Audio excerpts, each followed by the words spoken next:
ನಮಸ್ಕಾರ ವೀಕ್ಷಕರೇ. ಬೆಳ್ಳಿ ರಥದಲ್ಲಿ ಸೂರ್ಯ ತಂದ ಕಿರಣ ಹೆಂಗಿದೆ ಹಾಡಲ್ವಾ? ಈ ಹಾಡನ್ನು ಬರೆದವರು ಯಾರು? ಕೆ.ವಿ. ರಾಜು ಅವರು ಹಾಗೂ ರುದ್ರಮ ಶಾಸ್ತ್ರಿಗಳು. ಸ್ವಲ್ಪ ಅಭಿಮಾನಿಗಳಿಗೆ ಒಂದು ಅನುಮಾನ ಇದೆ, ಯಾರು ಬರೆದ್ರು? ಹಂಸಲೇಖ ಅವರು ಬರೆದ್ರಾ, ಇಲ್ಲ ಕೆ.ವಿ. ರಾಜು ಅವರು ಬರೆದ್ರಾ, ಗೂಗಲ್ಲಿ ಒಂದಿದೆ, ಯೂಟ್ಯೂಬಲ್ಲಿ ಒಂದಿದೆ ಅಂತೆಲ್ಲ ಹೇಳ್ತೀರಾ. ಕೆಲವು ಪ್ರಶ್ನೆಗಳು ಕೇಳಿದ್ದೀರಿ ನೀವು. ಇದು ಬರೆದಿದ್ದು ಸಾಹಿತ್ಯ ಪಲ್ಲವಿ ಚರಣ ಕೆ.ವಿ. ರಾಜು ಅವರು, ಚರಣದಲ್ಲಿ ಕೆಲವು ಸಾಲುಗಳು ರುದ್ರಮ ಶಾಸ್ತ್ರಿಗಳು ಕೊಡ್ತಾರೆ. ಹಾಗಾಗಿ ಇಬ್ಬರಿಗೆ ಆ ಒಂದು ಗೌರವ ಕೊಡಬೇಕು ನಾವು. ಇಂದ್ರಜಿತ್, ಅಂಬರೀಷ್ ಅವರ ಅಭಿನಯದ ಸೂಪರ್ ಹಿಟ್ ಸಿನಿಮಾ. ಸಿಸ್ಟಮ್ ಬಗ್ಗೆ ಓಪನಾಗಿ ಮಾತಾಡಿದಂಥ ಸಿನಿಮಾ, ಒಂದು ಖಡಕ್ ಡೈಲಾಗ್ ಇದ್ದ ಸಿನಿಮಾ. ಕೆ.ವಿ. ರಾಜು ಅವರ ಅದ್ಭುತ ನಿರ್ದೇಶನ, ಅಂಬರೀಷ್ ಅವರು, ದೇವರಾಜ್ ಅವರು, ಶಶಿಕುಮಾರ್ ಅವರು, ದೀಪಿಕಾ ಅವರು ಮಾಡಿದಂಥ ಒಂದು ಏನು ಹೇಳ್ತಾರೆ ಕ್ರಾಂತಿ ಸಿನಿಮಾ. ಇದು ಒಂದು ಕ್ರಾಂತಿಕಾರಿ ಸಿನಿಮಾ ಅಂತ ಹೇಳ್ಬೋದು. 1989ನಲ್ಲಿ ಬಂತು, ಸೂಪರ್ ಹಿಟ್ ಆಯಿತು, ತುಂಬ ಸಂಚಲನ ಮಾಡಿತ್ತು ಅವಾಗ. ಸಂಗೀತ ಮತ್ತು ಸಾಹಿತ್ಯ ಹಂಸಲೇಖ ಅವರು. ಈ ಹಾಡು ಉಟ್ಕೊಂಡಿದ್ದೆಲ್ಲನೂ ಕನಿಷ್ಕಾ ಹೋಟೆಲ್ನಲ್ಲಿ, ಅಲ್ಲಿ ಸೃಷ್ಟಿಯಾಗಿದೆ ಹಾಡು. ಕನಿಷ್ಕಾ ಹೋಟೆಲ್ನಲ್ಲಿ ಕಂಪೋಸಿಂಗ್ ನಡೀತಿರ್ಬೇಕಾದಾಗ ಮನೋಹರ್ ಅವರು, ರುದ್ರಮ ಶಾಸ್ತ್ರಿಗಳಿರ್ತಾರೆ ಹಂಸಲೇಖ ಮತ್ತು ಕೆ.ವಿ. ರಾಜ್ ಜೊತೆಯಲ್ಲಿ. ಆಗ ಹಂಸಲೇಖ ಅವರು ಕೆ.ವಿ. ರಾಜ್ ಅವ್ರನ್ನ ಕೇಳ್ತಾರೆ, ಸನ್ನಿವೇಶದಲ್ಲಿ ಹೆಂಗೆ ನೀವು ಶೂಟ್ ಮಾಡ್ತೀರಿ ಇದನ್ನ, ಯಾವ ಥರ ಅಂತ. ಬೈಕಲ್ಲಿ ಹೋಗ್ತಾರೆ ಹೀರೋಯಿನ್ನು, ಬೈಕಲ್ಲಿ ಅವರೊಟ್ಟಿಗೆ ಫ್ರೆಂಡ್ಸ್ ಇರ್ತಾರೆ. ಪ್ರೀತಿಗೂ ಸ್ನೇಹಕ್ಕೂ ಕೊನೆ ಇಲ್ಲ, ಯಾರು ಬೇರ್ಪಡಿಸೋಕ್ಕಾಗಲ್ಲ ಅಂತ ಒಂದು ಮೋಟಿವೇಶನ್ ಆಡಬೇಕು, ಸ್ನೇಹದ ಬಗ್ಗೆ ಪ್ರೀತಿ ಬಗ್ಗೆ ಅಂತ. ಆಗ ಹಂಸಲೇಖ ಅವರು ಮನೋಹರ್ ಸರ್ಗೆ ಹೇಳ್ತಾರೆ ಪಲ್ಲವಿ ಬರೆಯೋಕ್ಕೆ. ಮನೋಹರ್ ಸರ್ ಬರೀತಾರೆ ಪಲ್ಲವಿ, 2-3 ಪಲ್ಲವಿ ಬರೀತಾರೆ. ಅದು ಯಾವುದು ಕೆ.ವಿ. ಅವ್ರಿಗೆ ಓಕೆ ಆಗಲ್ಲ, ಅಂದರೆ ಕೆ.ವಿ. ರಾಜ್ ಅವ್ರಿಗೆ ಓಕೆ ಆಗಲ್ಲ. ಆಗ ಹಂಸಲೇಖ ಅವರು ಒಂದು ಡೈಲಾಗ್ ಹೊಡಿತಾರೆ, ಅಲ್ಲಿ ಹಿಂಗೆ ಉಟ್ಕೊಳ್ಳೋದು ಆಡೋದು. ದೂರದಲ್ಲಿ ಒಂದು ಶೂನ್ಯ ಕಾಣ್ತಿರುತ್ತೆ, ಏನು ಕಾಣಲ್ಲ, ದೂರ ಸಮುದ್ರ ನೋಡಿದ್ರೆ ದೂರ ಕಾಣ್ತಿರುತ್ತೆ ನಿಮಗೆ, ಏನು ಎಂಡ್ ಕಾಣಲ್ಲ, ಆದರೆ ಎಂಡ್ ಇದೆ ಸಮುದ್ರಕ್ಕೆ ಅಲ್ವಾ ಅಂತ ಹೇಳ್ತಾರೆ. ಹೌದು ಅಂತ. ಕಡಲಿಗೂ ಒಂದು ಕೊನೆ ಇದೆ, ಸ್ನೇಹಕ್ಕೆ ಎಲ್ಲಿದೆ ಅಂತ ಕೇಳ್ತಾರೆ. ಅಷ್ಟೇ, ಸಮುದ್ರಕ್ಕೊಂದು ಕೊನೆ ಇದೆ, ಸ್ನೇಹಕ್ಕೆ ಎಲ್ಲಿದೆ ಅಂತ ಹೇಳೋದು ಹೇಳಿದಾಗ ಎಲ್ಲರಿಗೂ ಖುಷಿಯಾಗ್ಬಿಡುತ್ತೆ. ಅದೇ ಹಾಡು ಉಟ್ಕೊಳ್ಳುತ್ತೆ. ಆಮೇಲೆ ಚರಣ ಒಂದು ಕಾಫಿ ಕುಡಿದು ಮುಗಿಸ್ಟೊಳಗೆ ಚರಣ ರೆಡಿ. ಆಮೇಲೆ ಬಾರೋ ಬಾರೋ ನನ್ನ ಗೆಳೆಯ, ಅದ್ಭುತ ಸಾಂಗು, ಒಂದು ಕ್ರಾಂತಿ ಗೀತೆ ಅಂತ ಹೇಳ್ಬೇಕು. ಯುದ್ಧಕ್ಕೆ ಕಹಳೆ ಹೊಡೆದಾಗಿದೆ ಹಾಡು, ಕಹಳೆ ಊತಾರಲ್ಲ ಯುದ್ಧಕ್ಕೆ, ಆಗಿದೆ ಹಾಡು. ಅದು ಅದ್ಭುತವಾಗಿ ಎಸ್.ಪಿ.ಬಿ. ಅವರು ಹಾಡಿದ್ರು. Hats off to SPB. Sir. SPB. ಅವರು ಧ್ವನಿ ಹೆಂಗೆ ಏರಿಳಿತ ಮಾಡಿದ್ರು ಅಂದರೆ ಮೈ ಕೇಳ್ತಿದ್ರೆ ಮೈ ರೋಮಾಂಚನ ಆಗುತ್ತೆ. ಮಂಚದ ಮೇಲೆ ಲಂಚದ ಒಡೆಯ, ಎದ್ದರ ಮೇಲೆ ಕಡಿಯ ತಲೆಯ, ಹೆಂಗೆ ಬರ್ದಿದ್ದಾರೆ ನೋಡಿ. ಅಂದರೆ ಭ್ರಷ್ಟಾಚಾರ ಮಾಡೋರನ್ನ, ದಬ್ಬಾಳಿಕೆ ಮಾಡೋರನ್ನ ಒಡಿ ಅಂತ ಹೇಳೋದು ಹಾಡು. ಹೇಳಿದ್ನಲ್ಲ ಅವಳು ಯುದ್ಧಕ್ಕೆ ಕಹಳೆ ಉದ್ದಾಗಿದೆ ಅಂತ, ನಿಜ ಅದು. ಬೀದಿಯೊಳಗೆ ನೇಣುಗಂಬ ಕೇರಿಸು, ಕಲಿಯ ಕುದುರೆ ಏರಿ ಬೆಳಕ ಮೂಡಿಸು, ಅವನ ಹಿಡಿದು ಸಿಗಿದು ಹೂಳು ನೆಲದಲ್ಲಿ, ಮುಳ್ಳಿನಿಂದ ಮುಳ್ಳು ತೆಗೆಯೋ ಜಗದಲ್ಲಿ ಅಂತ. ಆಮೇಲೆ ಬಾರಿ ಸುದ್ದಿಯಲ್ಲಿದೆ ಅಂತ ಒಂದು ಆಡಿದೆ, ಒಂದು ಐಟಮ್ ಸಾಂಗ್ ಇದೆ. ಅದು ಆ್ಯಕ್ಚುಲಿ ಸೂಪರ್ ಸಾಂಗ್, ಅದು ಒಳ್ಳೆ ಒಂದು ಹೇಳ್ತಾರೆ ಒಂದು ಹೈ ವೋಲ್ಟೇಜ್ ಸಾಂಗ್ ಅದು ಇದೆ ಸಿನಿಮಾದಲ್ಲಿ. ರಜನಿಕಾಂತ್ ಅವ್ರದ್ದು ಕೊಡಿ ಪರಕತ್ತು ಸಿನಿಮಾ, ಅಂದರೆ ಧ್ವಜ ಹಾರುತ್ತಿದೆ ಅಂತ ಅರ್ಥ. ಅದು ಕೊಡಿ ಪರಕದು. ಆ ಸಿನಿಮಾದ ನಿರ್ದೇಶಕರು ಭಾರತಿ ರಾಜ ಅವರು.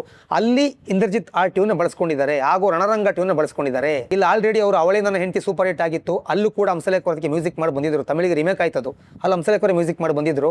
ಹಾಗೂ ಪ್ರೇಮಲೋಕ ರಣದಿರೆಲ್ಲ ಹಿಟ್ಟಾಗಿತ್ತಲ್ವಾ. ಭಾರತಿ ರಾಜ ಅವರಿಗೆ, ರಜನಿಕಾಂತ್ ಅವರಿಗೆ ಹಂಸಲೇಖ ಅವ್ರ ಮೇಲೆ ಕಣ್ಣು ಬೀಳುತ್ತೆ, ಕರ್ಕೊಂಡೋಗಿ ಮ್ಯೂಸಿಕ್ ಮಾಡಿಸ್ಬೇಕು ಅಂತ.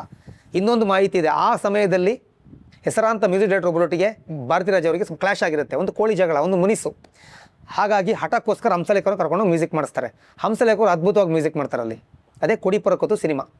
ಅಲ್ಲಿ ಏನು ಮಾಡ್ತಾರೆ ಅಂದರೆ, ಇದೊಂದು ಅನುಮಾನ ಬಗೆಹರಿಸ್ಬಿಡ್ತೀನಿ. ಮೊದಲು ಕಂಪೋಸ್ ಆಗೋದು, ಲಿರಿಕ್ಸ್ ಆಗೋದು, ರೆಕಾರ್ಡಿಂಗ್ ಆಗೋದು ಎಲ್ಲನೂ ಇಂದ್ರಜಿತ್ತು, ಆನಂತರ ಕೊಡಿ ಪರಕದು. ಆದರೆ ಬಿಡುಗಡೆ ಆಗೋದು ಕೊಡಿ ಪರಕದು ಮೊದಲು, ಆನಂತರ ಇಂದ್ರಜಿತ್ತು. ಶೂಟಿಂಗ್ ಡಿಲೇ ಆಗುತ್ತೆ ಇದು, ಅದು ಬೇಗ ಮಾಡ್ತಾರೆ. ಅಂದರೆ ಎರಡು ಬೇರೆ ಬೇರೆ ಸಿನಿಮಾ, ಕಥೆನೇ ಎಲ್ಲ ಬೇರೆಯೇ, ಮ್ಯೂಸಿಕ್ ಮಾಡಿದ್ದು ಒಬ್ಬರೇ. ಹಾಗಾಗಿ ಹೇಳ್ತಾ ಇದ್ದೀನಿ. ಯಾಕೆಂದರೆ ಹಂಸಲೇಖ ಅವರು ಒಂದು ಸಿನಿಮಾಕ್ಕೆ ಮಾಡಿದ BGMನ ಮತ್ತೊಂದು ಸಿನಿಮಾಕ್ಕೆ ಹಾಡು ಮಾಡ್ತಾಯಿದ್ರು. ಅದು ಟೆಕ್ನಿಕಲಿ ತುಂಬ ಅಪ್ಡೇಟ್ ಆಗಿ ಮಾಡ್ತಿದ್ರು ಅವರು, ಚೆನ್ನಾಗಿರ್ತಿತ್ತು ಅದು. ನಿಮಗೆ ಈ ಹಿಂದೆ ಅದ್ರ ಬಗ್ಗೆ ಹೇಳಿದ್ದೀನಿ, ನಾನು ಮಾಹಿತಿ ಕೊಟ್ಟಿದ್ದೀನಿ. ಇದ್ರಲ್ಲೂ ಹಾಗೆ ಮಾಡಿದ್ದಾರೆ. ರಣರಂಗ ಸಿನಿಮಾ ಆಲ್ರೆಡಿ ಹಿಟ್ಟಾಗಿತ್ತು, ಸೂಪರ್ ಹಿಟ್ ಆಗಿತ್ತು. ರಣರಂಗ ಸಿನಿಮಾದ ಆ ಹಾಡು ಒಂದು ಬರುತ್ತಲ್ಲ, ಓ ಮೇಘವೇ ನಿಧಾನವಾಗಿ ಬಾ, ಶಿವಣ್ಣ ಆಡಿದ್ದು, ಮಂಜುಳಾ ಗುರುರಾಜ್ ಅವರು ಆಡಿದ್ದು. ಆ ಒಂದು ಟ್ಯೂನ್ ತಗೊಂಡು ಕೊಡಿ ಪರಕತ್ತಿಗೆ ಹಾಡು ಮಾಡ್ತಾರೆ ಹಂಸಲೇಖ ಅವರು. ಆ ಟ್ಯೂನಲ್ಲಿ ಅದೇ ಪ್ಯಾಟ್ರನ್ನಲ್ಲಿ ಇನ್ನೊಂದು ಹಾಡು ಮಾಡ್ತಾರೆ. ಅಂದರೆ ಓ ಮೇಘವೇ ನಿಧಾನವಾಗಿ ಬಾ ಟ್ಯೂನ್ ತಗೊಂಡು ಕೊಡಿ ಪರಕತ್ತಿಗೆ ಹಾಡು ಮಾಡೋದು ಒಂದು. ಅದೇ ಕೊಡಿ ಪರಕತ್ತು ಸಿನಿಮಾಗೆ ಅದೇ ಓ ಮೇಘವೇ ನಿಧಾನವಾಗಿ ಬಾ ಟ್ಯೂನ್ ಹಾಕಿ, ಎರಡನೇ ಚರಣದಲ್ಲಿ ಇಂದ್ರಜಿತ್ ಫಿಲಮ್ದು ಟ್ಯೂನ್ ಹಾಕಿದ್ದಾರೆ.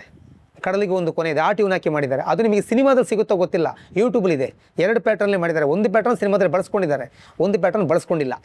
ಅದು ಮೋಸ್ಟ್ಲಿ ಆಡಿಯೋದಲ್ಲಿ ಇದೆ, ನನ್ನ ಹತ್ರ ಇದೆ ಹಾಡು, ಕೇಳಿದ್ದೀನಿ, ಆಡಿಯೋದಲ್ಲಿ ಇದೆ. ಸಿನಿಮಾದಲ್ಲಿ ಇದೆಯೋ ಗೊತ್ತಿಲ್ಲ. ಒಟ್ಟು 2 ಪ್ಯಾಟ್ರನ್ನು ಈ ರೀತಿ ಹಂಸಲೇಖ ಅವರು ಮಾಡಿದಂಥ ಕೆಲಸ ಅದು. ಮೊದಲು ಶೂಟಿಂಗೆಲ್ಲ ಆಗೋದು ಕೊಡಿ ಪರಕತ್ತು ಬೇಗ ರಿಲೀಸ್ ಆಗಿಬಿಡುತ್ತೆ. ಇಂದ್ರಜಿತ್ ಸಿನಿಮಾ ಶೂಟಿಂಗ್ ಲೇಟ್ ಆಗೋದ್ರಿಂದ ಲೇಟಾಗಿ ಬಿಡುಗಡೆ ಆಗುತ್ತೆ. ಆದರೆ ಮೊದಲೆಲ್ಲ ಮಾಡಿ ಇಂದ್ರಜಿತ್ಗೆ ಹಾಡು, ಅದ್ರದ್ದು ಟ್ಯೂನ್ ತಗೊಂಡು ಅಲ್ಲಿ ಕೊಡಿ ಪರಕತ್ತಿಗೆ ಹಾಡು ಮಾಡಿದ್ರು. ಅದರೊಟ್ಟಿಗೆ ರಣರಂಗ ಸಿನಿಮಾದು ಓ ಮೇಘ ನಿಧಾನವಾಗಿ ಬಾ, ಈ ರೀತಿ ಎಲ್ಲ ಕಡೆ ಹಂಸಲೇಖ ಟ್ಯೂನ್ಗಳೇ. ಇಲ್ಲೇ ಅವರು ಮಾಡಿದ್ದು, ಅಲ್ಲೂ ಅವರು ಮಾಡಿದ್ದು, ಇಲ್ಲಿಂದ ಇಲ್ಲಿಗೆ ಜಂಪು ಟ್ಯೂನ್ಗಳದು. ಆ ರೀತಿ ಮಾಡಿದರು. ರಜನಿಕಾಂತ್ ಅವರಿಗೆ ತುಂಬ ಇಷ್ಟಪಟ್ಟ ಒಂದು ಹಾಡಿದೆ ಅದರಲ್ಲಿ, ಸೇಲೆಗಟ್ಟು ಪೆಣ್ಣುಕೊರು ಅಂತ ಒಂದು ಹಾಡಿದೆ ಕೊಡಿ ಪರಕದಲ್ಲಿ. ತುಂಬ ಇಷ್ಟ ರಜನಿಕಾಂತ್ ಅವರಿಗೆ. ಹಾಗಾಗಿ ನಾವು ಭಾರತಿ ರಾಜ ಅವ್ರಿಗೆ ರಜನಿಕಾಂತ್ ಅವ್ರಿಗೊಂದು ಥ್ಯಾಂಕ್ಸ್ ಹೇಳೋಣ, ಯಾಕೆಂದರೆ ಹಂಸಲೇಖ ಅಂತ ಲೆಜೆಂಡ್ ಕರ್ಕೊಂಡೋಗಿ ಎಲ್ಲಿ ಮ್ಯೂಸಿಕ್ ಮಾಡಿಸ್ತಾರೆ, ಅದು ಖುಷಿ. ಹಾಗೂ ಇಂದ್ರಜಿತ್ ಕೆ ವಿ ರಾಜ್ ಅವರು ಮಾಡಿದಂಥ ಅದ್ಭುತ cinema, super hit cinema. Ambareesh ಅವ್ರ ಹಿಟ್ ಲಿಸ್ಟಲ್ಲಿ ತುಂಬ ಮೇಲೆ ಇದೆ ಈ ಫಿಲ್ಮ್ ಇಂದ್ರಜಿತ್ ಅಲ್ವಾ. ಡೈಲಾಗ್ ಎಲ್ಲ ಎಷ್ಟು ಫೇಮಸ್ ಅದು. ಅದರಲ್ಲಿ ಬರೋ ಒಂದು ಬ್ಯಾಕ್ಗ್ರೌಂಡ್ ಟ್ಯೂನ್ ಇದೆ, ಅದನ್ನು ಸುಂದರ ಲೋಕದಲ್ಲಿ ಒಂದು ಹಾಡಿದೆ, ಒಂದು ಹಾಡು ಮಾಡಿದ್ರು ಸುಂದರ ಲೋಕ ಸಿನಿಮಾಗೆ. ಸಿನಿಮಾ ಕಂಪ್ಲೀಟ್ ಆಗಿಲ್ಲ. ಬಾನೇ ಭೂಮಿಗೆ ಬಿದ್ದರೆ ಅರರಿರಾರೋ ಅಂತ ಆ ಟ್ಯೂನೇ ಇಂದ್ರಜಿತ್ ಸಿನಿಮಾದಲ್ಲಿ ಬಳಸ್ಕೊಂಡಿದ್ದಾರೆ, ಅಂದರೆ ಆ ಟ್ಯೂನಲ್ಲಿ ಹಾಕೊಂಡಿದ್ದಾರೆ, ಆ ರೀತಿ ಮಾಡಿದ್ದಾರೆ.